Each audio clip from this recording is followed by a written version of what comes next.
Well, it seems South Africans have had to turn to social media to raise their frustrations about the high cost and the red tape involved when applying for a UK visa.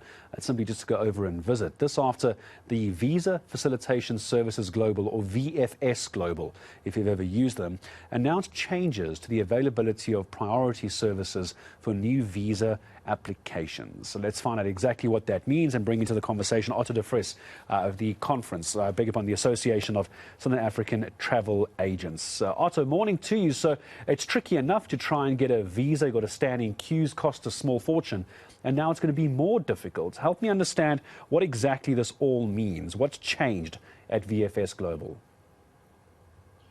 Morning, Gareth. Look, I think there's a few things that are going on here, and it's not UK specific, to be honest. This is just another new challenge that's been put before us. My understanding is that the UK have acknowledged that there has been it's become increasingly complicated and difficult from a timing point of view for people to apply and get their visas approved. In fact, it's reached such a bad situation that people are often having to wait for months just to get an appointment.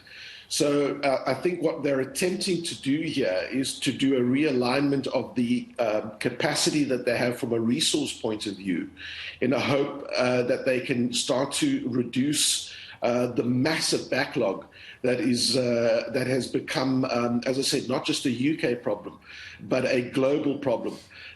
You can't get an appointment for a US visa until next year. And we've received notification that if you're looking for a Schengen visa to travel to Europe, effectively, regardless of the destination, you are most likely not to get a slot until October.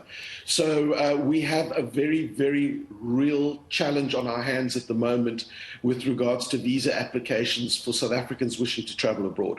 And where do we try and find out why this has happened, and who do we speak to? Whether it's a diplomatic solution, a political solution, does the president have to get involved? Where do we run to next with this story to try and get people over quickly? Well, thanks, and thanks for the opportunity, because I can assure you that we have had sleepless nights trying to address this issue through diplomatic channels. In fact, I have been in communication with various EU ambassadors since April, writing letters and trying to highlight the challenge. And the challenge is ultimately a situation where the embassies and the consulates are not effectively staffed up in their visa sections to deal with the massive amount of applications that have come in. So post-COVID, they haven't staffed up appropriately to manage the demand. We've brought this to the attention of the Americans as far back as November. I have written to the State Department in Washington and had no response.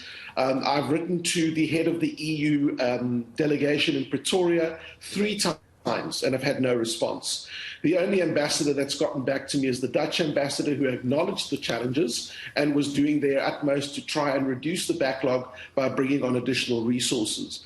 But by and large, we have not seen much shifting over the last few months. And we are now engaging with our colleagues in Brussels and in other travel agent associations across the EU in an effort to highlight to their governments the problems that we are dealing with.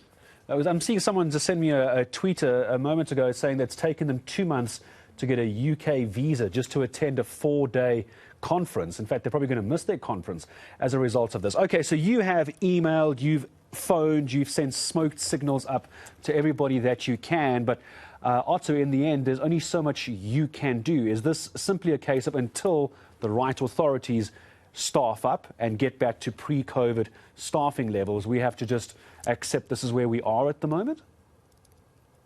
Well, look, I think it's imperative that we keep the noise loud. I think it's quite important that they understand that this is a very real issue. And whilst I'm afraid it's not going to give anybody any comfort in terms of your audience this morning, I can assure you that this is not just a South African problem. There are issues across the globe where there are just not sufficient resources at consulates and embassies to deal with visa applications. We are just another casualty of the massive growth that we've seen in travel and tourism post-COVID. And the visa issues is just one of a number of challenges that we're facing. The demand is there, but we're battling to manage it. You've seen the chaos at airports across Europe. That is also all part of the fallout as a result of the high demand versus the lack of capacity to manage this. We don't even have enough flights at the moment. So it is a perfect storm, really.